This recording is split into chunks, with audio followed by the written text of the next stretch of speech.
Today's gospel reading deals with a matter that is prevalent in many, if not most, churches, probably with the exception of churches which have recently formed within the last few years. And no doubt, as they eventually get older and older, they will become like all the other churches that have been existing for a long time. Today's passage echoes that famous or infamous saying which comes from the mouths of many church members: "We have never done it that way before." We have never done it that way before. And we tend to hear this phrase a lot more when a new priest arrives in the parish with his or her new and different way of doing things. We expect the new rector to be a carbon copy of the former one, who would just continue things as they were, as if he or she was a clone of the previous priest. But the funny thing is that we forget that when the previous rector arrived, we said the same thing. We have never done it this way before. And then eventually, we got accustomed to the previous rector's way of doing things. And then that became the norm. And the reason why this happens is because we all have specific fundamental traditions and beliefs that are important to us, and we think they cannot be changed. These traditions and beliefs make us who we are. They define us as a body of persons in a particular church or community. And I'm sure you could think of some of the traditions that we all have here at All Saints. The Sunday morning worship times are perhaps carved in stone, and the rector better not change them. Or the 8 a.m. service is never ever to have music. The Christmas pageant is always to take place at the early Christmas Eve Mass. And so too the blessing of the animals in October. The coffee hour must happen every Sunday, and the green songbook should never be replaced. And I know how hard it is, or how hard it can be, to depart from tradition or the old way of doing things. And even though we hold on to these traditions, the current virus has caused us to realize that some of our traditions are not as important after all, or at least they can be changed. And yet traditions are important to the way we think other people should act and be, and the way we believe is the best way of doing things. And it is not only the church that has its traditions. We have traditions in our homes as well. We have our Thanksgiving traditions, our Christmas traditions. Even this morning, one of our members, Pat, reminded me of the story of a tradition which some of you may have already heard. The story is told about this woman who was about to bake a ham for Christmas dinner. And her daughter asked her why she cut off the ends of the ham. And the woman said that her mother did it. So the daughter went to the grandmother and asked the same question: "Why do you cut off the ends of the ham?" The grandmother said, "Because my mother did it." And so the daughter went to the great-grandmother, and she said, why do you cut off the ends of the ham?" And the great-grandmother said, "Because it wouldn't fit in the pan if I didn't cut them off."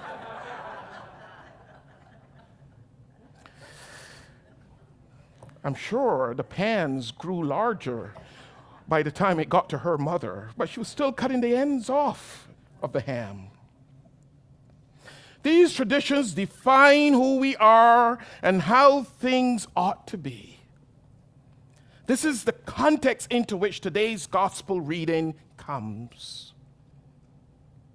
And as usual, the Pharisees and the scribes and Jesus were having a difference of opinion. They always did.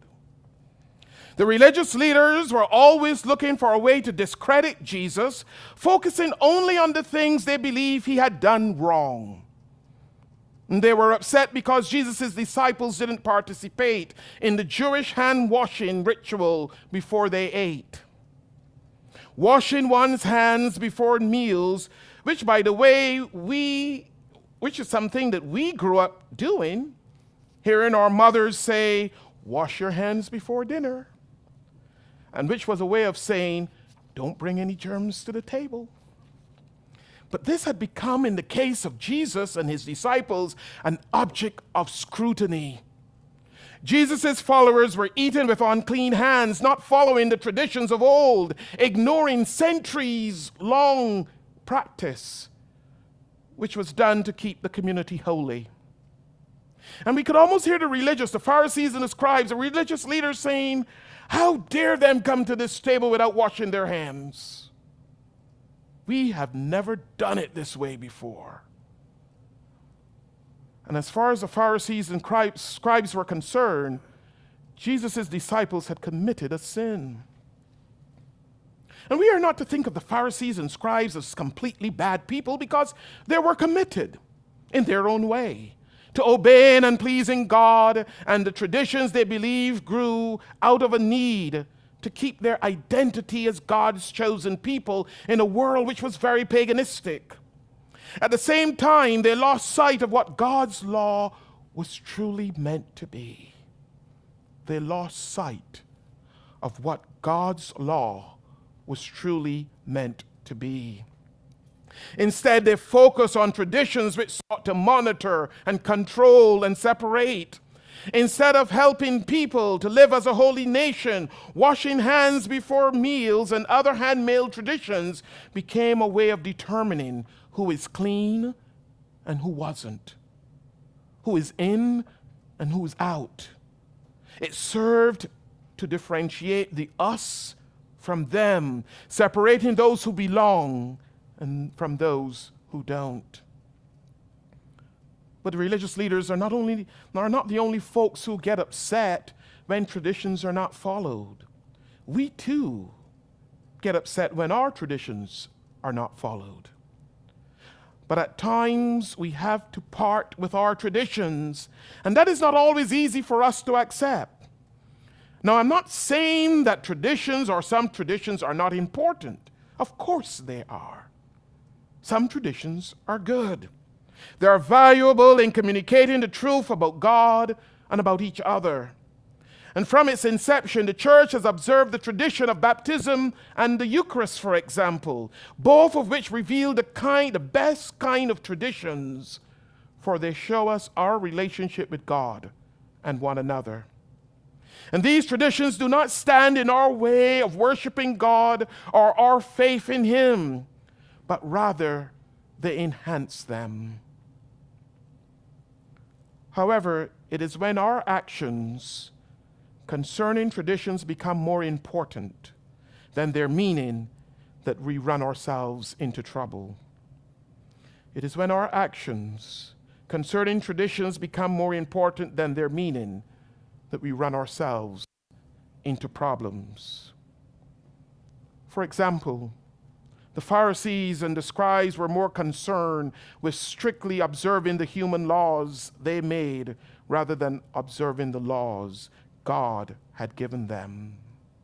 They were so interested in observing rules that restrict and separate people that they forgot the true meaning behind God's law and their devotion to Him. They were more concerned about the letter of the law with all their rules and regulations and traditions, instead of the spirit of the law of love and compassion, forgiveness and mercy, which Jesus had taught. And no wonder Jesus declared the Pharisees and scribes hypocrites. that Isaiah prophesied that these people honor me with their lips, but their hearts are far from me. In vain do they worship me, teaching human precepts as doctrines. You abandon God's commandment and hold to human tradition. And remember, God's commandment is about love for God and love for our neighbor.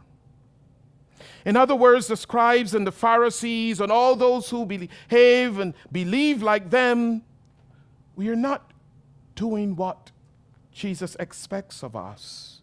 We are not embracing God's commandments, which He rather us do. We are not worshiping God in spirit and in truth.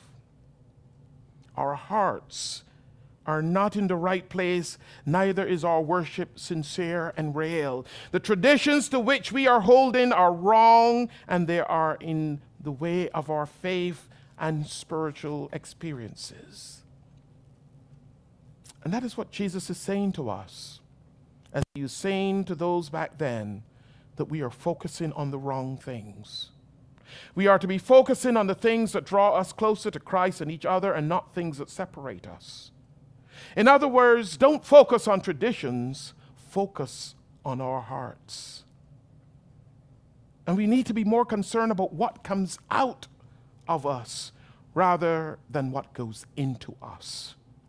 And while we are concerned about not letting germs and pollution into our bodies, and the Jews were concerned about what meat they should eat and not eat, and we are the same way, we are concerned about what we eat, things that don't make us fat, or don't make us sick, or don't make us unhealthy. But Jesus says to us that we should be more concerned about what comes out of our bodies, our words, our actions. There is nothing outside a person that by going in can defile, Jesus says, but the things that come out are what defile. For it is from within, from the human heart, that evil intentions come. And He lists them all out in the reading. And all these evil things come from within, and they defile us. And we seem to always focus on the wrong things. We focus on what goes in. Jesus focuses on what comes out. Not that we are not to be careful about what we eat for our own health and welfare and well-being, but our primary focus needs to be what comes out of us. Our words, our actions. And James reminds us in today's second reading, if any think they are religious and do not bridle their tongues, but deceive their hearts, their religion is worthless. If any think they are religious and do not bridle their tongues, but deceive their hearts, their religion is worthless. Jesus is concerned about our heart. And I do not mean the physical one which pumps the blood, but the spiritual heart. Jesus uses this word heart twice in this passage. This people honor me with their lips, but their hearts are far from me. For it is from within, from the human heart, that evil intentions come. We often hear about persons having heart problems, and we think of their physical heart. But we all have heart problems when it comes to our spiritual hearts. For our spiritual heart is a place from which we say and do both good and evil. Our spiritual heart is that place from which the evil things which God outlined in this text come. The spiritual heart is the point from which we live and move and have our being. The spiritual heart is the position, the center of who we truly are as individuals, as children of God, as God's people. The spiritual heart is the facet, the conscience of our being. The spiritual heart is where love and compassion and forgiveness radiate. And so, my friends, when God looks at us, the first thing He sees is the state of our spiritual heart. God doesn't care about what we look like on the outside. That's not what's important to him. He's more concerned about what's on the inside. And God is more concerned with who we are on the inside than who we are on the outside. As our second reading for today by James tells us, we are to be doers of the word and not only hearers who deceive ourselves. In other words, do not merely listen to the word and so deceive ourselves. We are to do what it says. And we can wash our hands until the color comes off before coming to dinner, but still be unclean on the inside. We can pray in whatever posture we prefer or know every word in a favorite hymn or the Bible for that matter, and still not know God. We can look pretty on the outside and still be ugly on the inside. For many persons are walking around looking good on the outside, but are far from good on the inside. Their goodness is only as far as you can see it, and that is skin deep. Jesus has more compassion for a beggar in old, dirty clothes, whose heart is filled with love and compassion, than for the person who wears wonderful clothes and thinks, like what I like to say, the bee's knees or the cat's whiskers, or some will say the cat's pajamas, but their hearts are terrible. We need to have hearts filled with love and compassion and mercy and forgiveness for all people. We need to have hearts filled with love and praise and glory and honor toward God. We need to have hearts that reveal God to others through us. And that's why we need to make time for God, to really change our spiritual hearts, to make them into the kind of hearts that are able to receive the blessings of God. We need to ask ourselves, what does God think about the way we live our lives? Do we live our lives in such a way that reflect God's plan for us? Let him change our hearts today. Amen.